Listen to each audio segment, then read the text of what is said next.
دا د ټولو نه اول زه چې کوم د عقیده پیش کوم عقیده د اهل سنت والجماعت علماء دیوبند نبی علیه الصلاۃ والسلام په عالم برزخ کې په جسمی دنیوي عنصری سره حیات یعنی ژوند دی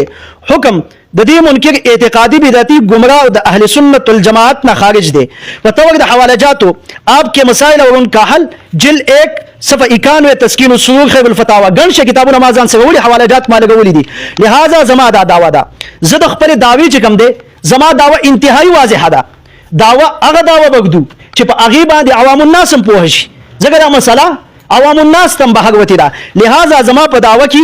نبی علیہ الصلوۃ والسلام چونکی نبی هر سره پیژني چاته وای نبی علیہ الصلوۃ والسلام په عالم برزخ کې عالم برزخ ویل کېږي چې کله دنیوي وفات دنیوي ژوندۍ ختم شي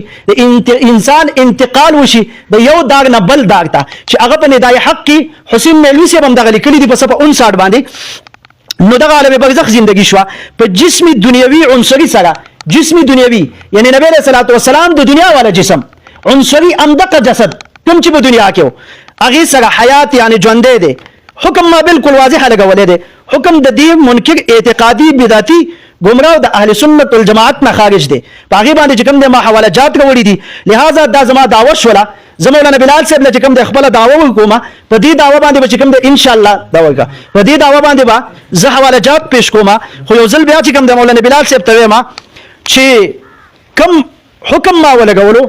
دا حکم او دا دعوه به چې کوم دی زه ثابتوم ستاسو ذمہ داری دا ده چې ستاسو د مشرانو په کتابونو کې کم څه لیکلي دي کوم عقیده چې هغه یې خدا هغه عقیده زه د دینه مطالبه کوم چې هغه عقیده مال راکړي ځکه دا چې کله هم بحث نشي کېدلی چې ما خپل عقیده ورکړله او دې چې کوم د مخې ته لګیا دی خانه پوږي کوي داسې نشي کېدلی ځکه چې کله ما عقیده پیش کړله نو زه به مخکې ټاګن کې چې کوم دی زما په خپله عقیده باندې به چې کوم دی باقاعده دلایل ویمه لہذا ما د خپلې عقیدې په اسان فهم الفاظو کې چې کوم دی وضاحت وکړو نبی علیه الصلوۃ والسلام